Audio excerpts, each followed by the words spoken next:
Good morning बच्चों। आज हम लोग देखेंगे क्लास 11 के हिस्ट्री चैप्टर 1। क्लास 11 के हिस्ट्री का चैप्टर 1 देखेंगे, लेखन कला और शहरी जीवन। लेखन कला और शहरी जीवन।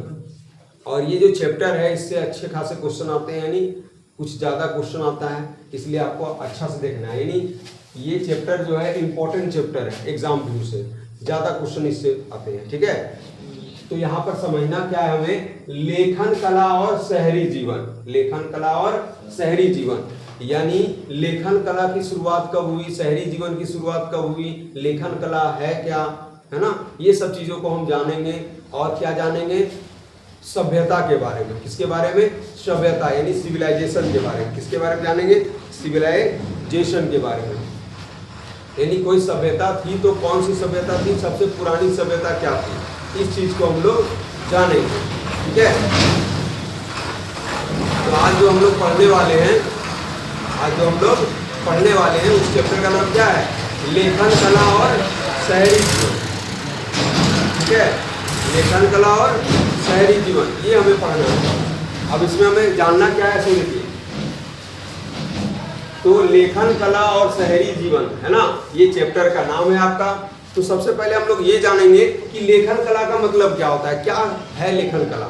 लेखन कला है क्या, तो देखिए, लेखन कला वह प्रक्रिया है, यानी लेखन कला क्या है, एक प्रक्रिया है जिसके द्वारा मनुष्य, लेखन कला एक ऐसी प्रक्रिया है जिसके द्वारा मानव यानी मनुष्य है ना, अपने विचारों को, अनुभवों को और घटनाओं को लिपि एवं चिन्हों के माध्यम से लिखकर रख लेता है ना। लिखकर क्या करता है, रख लेता है, ताकि भविष्य में उसका क्या किया जाए, प्रयोग किया जाए, उपयोग किया जाए, है ना। जैसे मान के चलिए, हम जानते हैं कि इतिहास में जो है, जैसे आपका था आदि ऐतिहासिक काल, ऐतिहासिक काल, और एक और जिसको कहते हैं हम लोग पुरातत्व, जिसमें हम लोग को देखना था 3 भाग के बारे में, है ना। जैसे मध्य पाषाण काल, पूरा पाषाण काल और नव पाषाण काल। उसमें हमें ये पता चला था कि वहाँ पे लिखित साक्ष्य हमें कुछ नहीं मिला था, है ना। वहाँ पे क्या नहीं मिला था, लिखित साक्ष्य। जैसे कहने का मतलब है प्राग ऐतिहासिक काल कहते हैं उसको, क्या कहते हैं, जैसे इतिहास को जो है 3 कालखंडों में बांटा गया है, जैसे प्राग ऐतिहासिक काल, आदि ऐतिहासिक काल और ऐतिहासिक काल। तो हम लोगों ने हिस्ट्री में पढ़ा था कि इतिहास को 3 कालखंडों में बांटा गया है, प्राग ऐतिहासिक काल, आदि ऐतिहासिक काल, ऐतिहासिक काल। प्राग ऐतिहासिक काल इतिहास का वह कालखंड है जिस समय मानवों के द्वारा, है ना, आदि मानव या मानवों के द्वारा कुछ लिखा नहीं गया। और जब कुछ लिखा नहीं गया तो हमारे पास कोई साक्ष्य नहीं है, हम लोग पढ़ेंगे क्या, है ना। उन लोग के द्वारा कुछ लिखा नहीं गया, वो अपने विचारों को व्यक्त नहीं किए चिन्हों के माध्यम से, बात समझे, यानी उन लोगों ने कुछ लिखा ही नहीं, कुछ लिखा ही नहीं। किस काल के लोग, प्राग ऐतिहासिक काल के लोग। उसके बाद आ गया आदि ऐतिहासिक काल, क्या आ गया, आदि ऐतिहासिक काल। ठीक है, तो आदि ऐतिहासिक काल में क्या हुआ, मानवों के द्वारा जो है लिखा तो गया, लेकिन आज तक कोई उसे पढ़ नहीं सका, बात समझे कि नहीं। यानी आदि ऐतिहासिक काल वह कालखंड है जिस समय मानवों के द्वारा लिखा तो जरूर गया, लेकिन उनके चिन्हों को आज तक कोई समझ नहीं पाया कि आखिर वो लिखे क्या हैं। ठीक है, और तीसरा होता है ऐतिहासिक काल, जिसमें मानवों के द्वारा लिखा भी गया और हम लोग उसको पढ़े भी, तो उनके बारे में हमें ज्यादा ज्ञान है कि कैसे थे, नहीं थे, है ना। तो उसी तरह से लेखन कला क्या होता है, लेखन कला का मतलब हुआ यह एक प्रक्रिया है जिसके द्वारा मनुष्य जो है ना, अपने विचारों को, अनुभवों को और घटनाओं को, है ना, लिपि के माध्यम से या चिन्हों के माध्यम से, है ना, क्या किया, लिखकर सुरक्षित रख लिया, है ना, जिसको, ताकि क्या हो, भविष्य में इसका क्या किया जाए, उपयोग किया जाए। तो वही है लेखन कला। लेखन कला देखिए, यहाँ जो शब्द आया लिपि, लिपि का मतलब होता है लिखने का ढंग, लिखने का ढंग। तो पहले जो लोग लिखते थे वो लिखने का ढंग अलग था आज के अनुसार। पहले का लिखा हुआ देखिएगा तो आपको समझ में भी नहीं आएगा, बात समझे। तो लेखन कला वह प्रक्रिया है जिसके द्वारा मनुष्य अपने विचारों, अनुभवों और घटनाओं को लिपि और चिन्हों के माध्यम से लिखकर सुरक्षित रखता है ताकि भविष्य में उसका क्या किया जाए, उपयोग किया जाए। तो यही है लेखन कला। तो क्लियर हो गया लेखन कला क्या है, जिसमें मनुष्य अपने अनुभवों को, विचारों को लिख करके किस माध्यम में, चिन्हों के माध्यम में, लिपि के माध्यम में सुरक्षित रखता है ताकि भविष्य में क्या हो, उसका उपयोग हो, भविष्य में क्या हो, उसका उपयोग हो। अब देखिए दूसरा ये हमें देखना है कि ये लेखन कला जो है इसकी शुरुआत हुई कहां से, यानी लिखने का जो ढंग है चिन्हों के माध्यम से या जैसे भी है, तो इसकी शुरुआत हुई कहां से। तो लेखन कला का जो विकास हुआ है ना, यानी डेवलप जो हुआ है, सबसे पहले कहां हुआ है, मेसोपोटामिया में। सबसे पहले कहां पे हुआ, मेसोपोटामिया में। यानी लेखन कला की शुरुआत कहां से हुई है, मेसोपोटामिया से हुई है। लगभग कितना साल पहले, 3200 ईसा पूर्व। अब ये 3200 ईसा पूर्व का मतलब कुछ समझ में आ रहा है, 3200 ईसा पूर्व यानी ईसा मसीह के जन्म से 3200 साल पहले, है ना। आपको समझाया गया है पहले भी एक बार कि दो डेट होते हैं, यानी तिथियां जो होती है दो तरह की होती है। तिथियां कितनी तरह की होती है, दो तरह की। एक होता है एडी और एक होता है बीसी। याद आया, एक एडी और एक बीसी। देखिए तिथि जो होती है वो दो, एक होता है एडी और एक होता है बीसी। जैसे यहाँ ईसा मसीह है ना, ईसा मसीह, तो बाबू ईसा मसीह के जन्म के बाद वाला समय को हम लोग एडी कहते हैं। ईसा मसीह के जन्म के बाद, यानी ईसा मसीह का जन्म हुआ उसके बाद का जो समय होगा ना, उसको हम लोग कहेंगे एडी। एडी का मतलब हो गया एनो डोमिनी। एनो डोमिनी इसका मतलब ये हुआ, एनो डोमिनी मतलब क्या, ये एडी को कहते हैं ईस्वी। क्या कहते हैं, ईस्वी, है ना। और ये जो बीसी है बाबू, इसी को कहते हैं ईसा पूर्व। ईसा पूर्व मतलब ईसा मसीह के जन्म के पहले वाला समय। देखिए ईसा मसीह का जिस दिन जन्म हुआ ना, उसी दिन से तारीख को माना जाता है कि 1 तारीख हुआ। क्या हुआ, 1 तारीख, पहला महीना, पहला साल। यानी समझ में आया, पहला तारीख, पहला महीना, पहला साल। यानी ईसा मसीह के जन्म को ही हम लोग आधार मान लेते हैं और उसी दिन से तारीख को हम लोग स्टार्ट मानते हैं, ठीक है। तो ईसा मसीह का जन्म हुआ, उसके बाद का जो समय हुआ ना वो एडी, और उसके जन्म के पहले वाला सारा समय क्या कहलाएगा, बीसी। तो इसमें अंतर क्या है दोनों में, समझिए। बीसी का फुल फॉर्म होता है बाबू before the birth of Jesus Christ. ये बीसी का फुल फॉर्म हुआ, before the birth of Jesus Christ.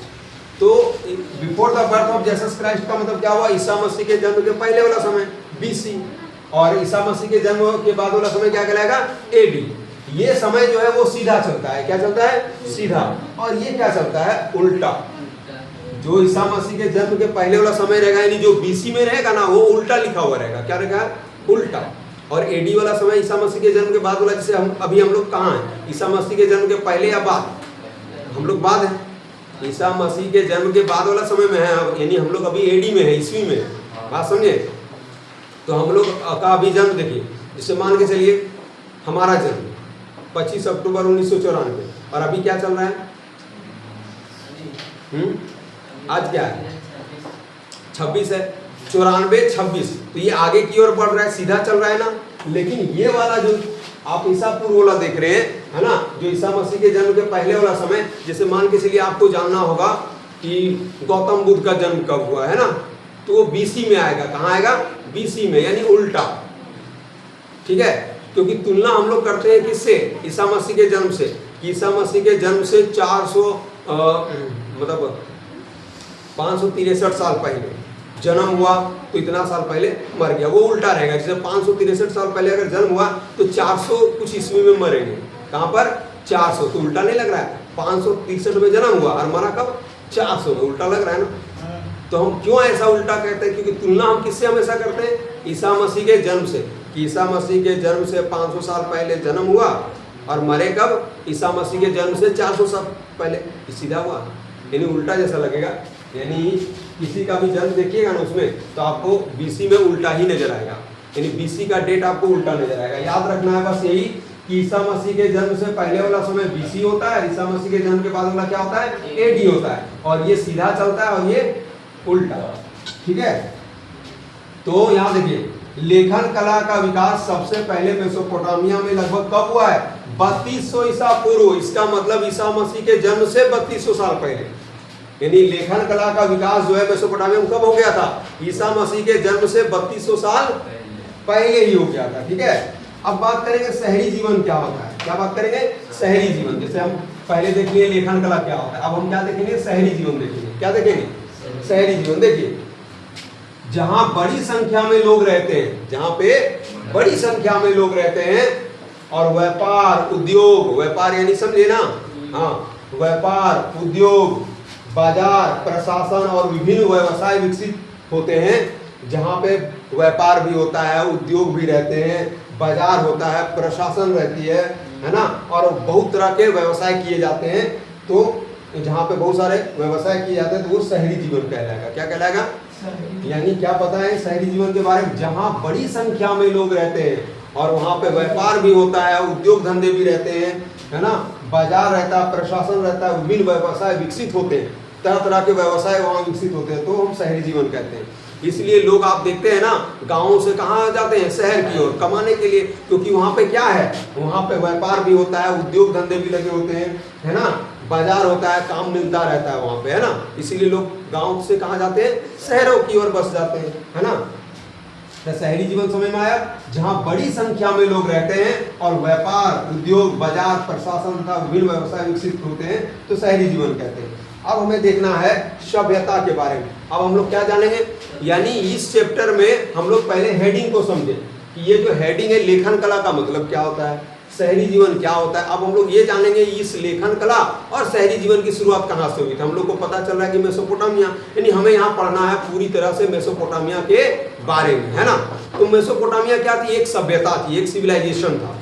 सभ्यता समझते हैं ना, जहाँ पे लोग सुव्यवस्थित ढंग से कहीं रह रहे थे तो वो हो गया सभ्यता। तो सभ्यता के बारे में क्या है? जब किसी समाज में देखिए, जब किसी समाज में नगर, शिक्षा, लेखन, व्यापार, कानून और सुव्यवस्थित जीवन का विकास होता है तो उसे सभ्यता कहते हैं। यानी सभ्यता का मतलब क्या हो गया? जब किसी समाज में नगर, शिक्षा, लेखन, व्यापार, कानून और सुव्यवस्थित जीवन का विकास हो जाए, यानी लोग एकदम सुव्यवस्थित ढंग से रह रहे हो, कोई चीज का कमी नहीं है, हर चीज वहां पे उपलब्ध है, तो आप उसको क्या कह देंगे? सभ्यता कहेंगे। क्या कहेंगे? सभ्यता। क्लियर हो गया? सभ्यता का मतलब क्या हो गया? जब किसी समाज में नगर, शिक्षा, लेखन, व्यापार, कानून, है ना, और सुव्यवस्थित जीवन का विकास हो जाए तो उसे हम सभ्यता कहते हैं। क्या कहते हैं? सभ्यता। अब आप इसका स्क्रीनशॉट ले सकते हैं।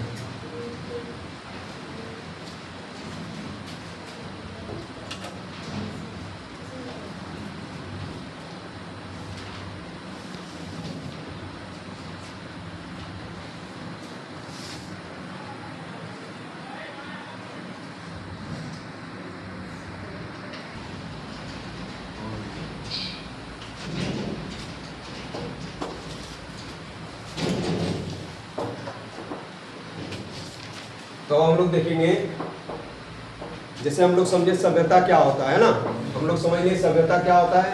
जहाँ लोग सुव्यवस्थित जीवन का, जहाँ लोगों का जीवन जो होता है सुव्यवस्थित होता है। क्या होता है? सुव्यवस्थित, यानी सही ढंग से लोग चलते हैं, सभी चीजें उनके पास होती है ना, तो वो हो गया एक सभ्यता। क्या हो गया? सभ्यता। जहाँ पे शिक्षा हो, लेखन हो, है ना, व्यापार भी हो, ये सारा चीज सुव्यवस्थित ढंग से चल रहा हो, तो वो क्या कहलाता है? सभ्यता। तो आज जिस सभ्यता की हम लोग बात करने वाले हैं वो है मेसोपोटामिया। क्या है? यानी इस चैप्टर में हमें पढ़ना है मेसोपोटामिया की सभ्यता के बारे में। किसके बारे में? मेसोपोटामिया की सभ्यता के बारे में। देखिए, तो विश्व की 4 प्रमुख प्राचीन सभ्यताएं हैं। ठीक है, तो विश्व में फेमस सभ्यताएं कितने हैं? सिविलाइजेशन 4 हैं जो प्रसिद्ध हैं, प्रमुख है। वो कितनी सभ्यताएं? 4। सबसे पहले मेसोपोटामिया की सभ्यता जो आज हम लोग पढ़ेंगे, यानी हमें पढ़ना यही है। क्या पढ़ना है? मेसोपोटामिया की सभ्यता। और जब आप 12th क्लास जाएंगे तो वहाँ पढ़ना होगा आपको सिंधु घाटी की सभ्यता। बात समझे? ये पढ़ेंगे आप अभी 11 में, ये पढ़िएगा आप कहाँ? 12 में, है ना। सिंधु घाटी की सभ्यता जो हमारी सभ्यता है, कहाँ की? भारत की सभ्यता, वो है सिंधु घाटी की सभ्यता। ये आप 12th क्लास में पढ़ेंगे फर्स्ट चैप्टर में। कहाँ पे? और अभी आप क्या पढ़ रहे हैं? मेसोपोटामिया की सभ्यता, ये हम लोग पढ़ेंगे। तो विश्व में 4 प्राचीन जो है सभ्यताएं हैं, 4 प्रमुख प्राचीन सभ्यताएं हैं विश्व में, ठीक है। पहला कौन हो गया? मेसोपोटामिया की सभ्यता। दूसरा कौन हो गया? सिंधु घाटी की सभ्यता। तीसरा मिस्र की सभ्यता। और चौथा क्या हो गया? चीनी सभ्यता। यही जो है ना 4 जो है प्रमुख क्या है प्राचीन सभ्यताएं हैं विश्व में, पूरे वर्ल्ड में यही 4 हैं, ठीक है। और भी हैं लेकिन प्रमुख यही 4 हैं, ठीक है। मेसोपोटामिया की सभ्यता, सिंधु घाटी की सभ्यता, मिस्र की सभ्यता, चीनी सभ्यता। क्लियर है? तो आज हम लोग जो पढ़ने वाले हैं वो क्या है? मेसोपोटामिया की सभ्यता। क्योंकि इसको हमको अभी पढ़ना है। ये कहाँ पढ़ेंगे? अब 12th क्लास में। तो देखिए थोड़ा इसके बारे में भी जानेंगे। मेसोपोटामिया, अब सबसे पहले हम लोग क्या चलेंगे? मेसोपोटामिया, जिसको हमें पढ़ना है, मेसोपोटामिया की सभ्यता, है ना। तो देखिए मेसोपोटामिया जो है ये 2 शब्दों से मिलकर बना हुआ है। और ये 2 शब्द कहाँ से लिए गए? यूनानी भाषा से, है ना। यानी मेसोपोटामिया आप जो देख रहे हैं, मेसोपोटामिया, ये नाम यूनानी भाषा के 2 शब्द से मिलकर बना है। पहला है मेसोज, पहला क्या है? और दूसरा है पोटेमोस। यानी मेसोपोटामिया नाम यूनानी भाषा के 2 शब्द, यूनानी भाषा के 2 शब्द मेसोज और पोटेमोस से मिलकर बना है ना। जैसे आपसे पूछा जाएगा मेसोपोटामिया जो है किस भाषा से मिलकर बना हुआ है? तो यूनानी भाषा के 2 शब्दों से, मेसोज पोटेमोस। मेसोज प्लस पोटेमोस मिलकर क्या बन गया? मेसोपोटामिया, ठीक है। अब बात आती है मेसोज का अर्थ क्या होता है? जैसे 2 शब्दों से मिलकर बना हुआ है, कैसा शब्द? यूनानी शब्द, मेसोज और पोटेमोस। तो मेसोज का अर्थ क्या होता है? मध्य यानी बीच, मध्य यानी बीच। और पोटेमोस का अर्थ होता है नदी। क्या होता है? नदी। इसका मतलब ये हुआ कि मेसोपोटामिया का अर्थ यही निकलता है नदियों के बीच का जगह, नदियों के बीच का जगह। तो वही है इस मेसोपोटामिया का अर्थ क्या हुआ? 2 नदियों के बीच का क्षेत्र, यानी 2 नदियों के बीच का जो जगह है वही कहलाया मेसोपोटामिया, ठीक है। अब है मेसोपोटामिया, दजला और फरात। मेसोपोटामिया, दजला और फरात 2 नदियों के बीच का जगह था। क्योंकि हम यहाँ पर पहले भी पढ़ चुके अर्थ में कि मेसोज का अर्थ होता है बीच यानी मध्य, और पोटेमोस का अर्थ होता है नदी। तो 2 नदियों के बीच क्या जगह था? तो वो 2 नदी कौन सा था? तो एक दजला था और एक फरात। यानी मेसोपोटामिया सभ्यता किन 2 नदियों के बीच विकसित हुआ? तो दजला और फरात, दजला और फरात। देखिए दजला को क्या कहते हैं? टिग्रिस। आपको कभी कभी एग्जाम में जो प्रश्न बनते हैं ना, वहाँ दजला नहीं लिखा रहेगा, टिग्रिस लिख देगा। क्या लिख देगा? टिग्रिस। तो ये भी याद रखना है आपको। वैसे दजला और फरात रहेगा तो कोई दिक्कत नहीं है, लेकिन अंग्रेजी शब्द भी रह सकता है। टिग्रिस, दजला को क्या कहते हैं अंग्रेजी में? टिग्रिस। और फरात को क्या कहते हैं? यूफ्रेटस। क्या? यूफ्रेटस। नदियों के बीच की उपजाऊ भूमि है ना। यानी विश्व में जितनी भी सभ्यताएं अभी तक हुई है ना, ये लोग जो हैं जब भी बसते थे ना, नदियों के किनारे ही बसते थे। कहाँ बसते थे?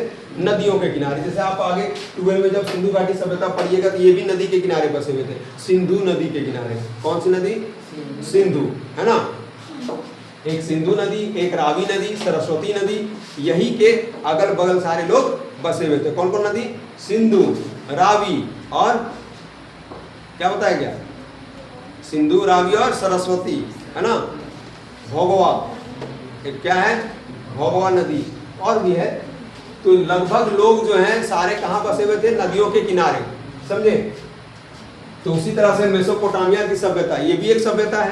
तो ये लोग भी कहाँ बसे थे? नदियों के बीचों बीच, यानी दोनों तरफ से नदी था ऐसे, और बीच में बसा हुआ। यानी कहने का मतलब ये हुआ जैसे ये नदी बह रही है ना, फिर ये भी एक नदी बह रही है, ठीक है। और यहाँ पे लोग बसे हुए थे, समझ में आया? बीच में।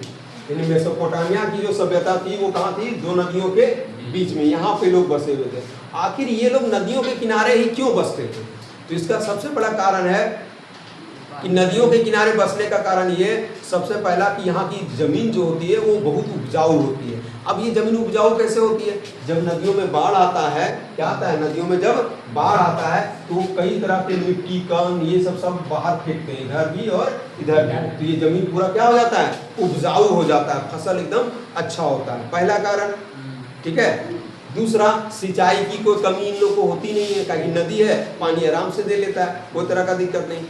तीसरा कारण ये हो गया, पशुओं को रखना, चराना, है ना, पानी की सुविधा सब यहाँ से हो जाता है, नहाना, पानी पीने का पानी, है ना, हर चीज़ यहाँ से उपलब्ध हो गया, तो सारी सुविधा होती है। इसलिए ये लोग ज़्यादातर कहाँ बसते थे, नदियों के किनारे, है ना, जैसे मछली है पकड़ना, मतलब सारा सुविधा यहाँ नदियों से इन लोग को मिल जाता था। और सबसे बड़ी बात थी, ये लोग कृषि वाला काम करते थे, खेती बाड़ी, समझे कि नहीं, और इसके लिए इसको चाहिए उपजाऊ जमीन, और उपजाऊ जमीन कहाँ मिलेगा, नदी के किनारे वाला, है ना।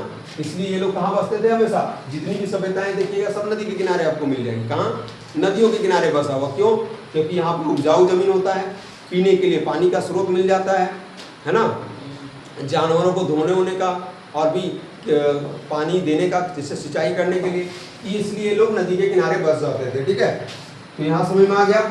तो मेसोपोटामिया क्या समझे हम लोग, यूनानी भाषा के दो शब्दों से मिलकर बना है, मेसोज और पोटेमोस, जिसका अर्थ होता है, मेसोज का अर्थ होता है मध्य यानी बीच, और पोटेमोस का अर्थ होता है नदी, यानी दो नदियों के बीच का जो जगह था, उपजाऊ जमीन था, उसी को हम लोग कहते हैं मेसोपोटामिया, जहाँ लोग रह रहे थे, दो नदियों के बीच का क्षेत्र, है ना। मेसोपोटामिया का इसलिए अर्थ क्या हो गया, दो नदियों के बीच का क्षेत्र। मेसोपोटामिया दो नदियों के बीच है, दजला और फरात। दजला को टिग्रिस कहते हैं, फरात को यूफ्रेटस कहते हैं, है ना।